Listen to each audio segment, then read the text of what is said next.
Star জলসায় কার্যত রাজত্ব করছে কথা। সুস্মিতা দে এবং সাহেব ভট্টাচার্য প্রথমবার জুটি বেঁধেই ঝড় তুলে দিয়েছেন টেলিপাড়ায়। দর্শকরা চোখে হারাচ্ছেন এই জুটিকে। অনস্ক্রিনের মতো অনস্ক্রিনেও দুজনকে একসঙ্গে দেখার দাবি জানাচ্ছেন অনেকেই। এর মাঝেই হঠাৎ বিস্ফোরক সুস্মিতার প্রাক্তন প্রেমিক অনির্বাণ রায়। পেশায় ইভেন্ট ম্যানেজার অনির্বাণের সঙ্গে দীর্ঘদিন ধরে সম্পর্কে ছিলেন সুস্মিতা। তাদের সম্পর্কটা আড়ালে ছিল না কখনোই, এমনকি বাগদানও সেরে ফেলেছিলেন দুজনে। একসঙ্গে কিনেছিলেন ফ্ল্যাট। তারপর হঠাৎ করেই ছন্দপতন, বিচ্ছেদ হয়ে যায় দুজনের। সে সময় গুঞ্জন ছড়িয়েছিল তৃতীয় ব্যক্তির আগমনেই নাকি সম্পর্ক ভেঙেছে তাদের। এমনকি উঠে এসেছিল সাহেবের নামও। এবার এতদিন পর ফের অনির্বাণের একটি পোস্ট ঘিরে শুরু হয়েছে বিতর্ক।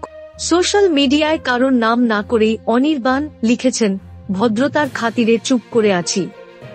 আমি মুখ খুলতে বাধ্য হলে মুখ লুকানোর জায়গা পাবে তো? আমার কাছে যথেষ্ট প্রমাণ আছে যা তোমার ভালো মানুষের মুখোশ নষ্ট করে দিতে পারে। নোংরা চরিত্রটা সবার সামনে চলে আসবে। এখন প্রশ্ন উঠছে, কাকে ইঙ্গিত করলেন অনির্বাণ? কমেন্ট বক্সেও অনেকে প্রশ্ন করেছেন, নাম না করে কি প্রাক্তন সুস্মিতাকেই কটাক্ষ করলেন তিনি? এদিকে নামী মডেল স্বাগতার সঙ্গে ইদানিং সাহেবের সম্পর্কের গুঞ্জন টেলিপাড়ায় কান পাতলেই শোনা যাচ্ছে। কিন্তু তা সত্ত্বেও সুস্মিতার সঙ্গে সাহেবের রসায়ন নিয়েও জল্পনা অব্যাহত। তবে এ বিষয়ে আর কোনো মন্তব্য করেননি অনির্বাণ। এর আগে অনির্বাণ বলেছিলেন, তাকে যেন সুস্মিতার বিষয়ে কোনো প্রশ্ন না করা হয়। অন্যদিকে অভিনেত্রীও দাবি করেছিলেন, কোনো তৃতীয় ব্যক্তির জন্য সম্পর্ক ভাঙে না। সাহেবও বরাবর সুস্মিতার সঙ্গে প্রেমের গুঞ্জন অস্বীকার করেছেন, কিন্তু নেটিজেনরা তা মানতে নারাজ। তবে অনির্বাণের এই পোস্টের বিষয়ে পাল্টা কোনো মন্তব্য করেননি সুস্মিতাও।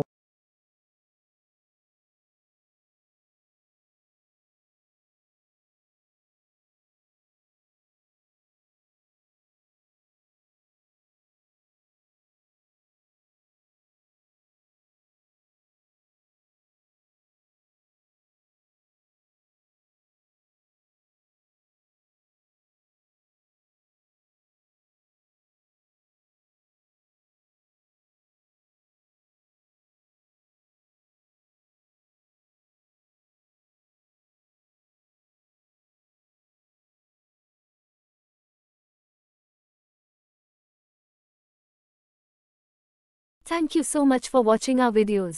Please do like, share, and subscribe our channel.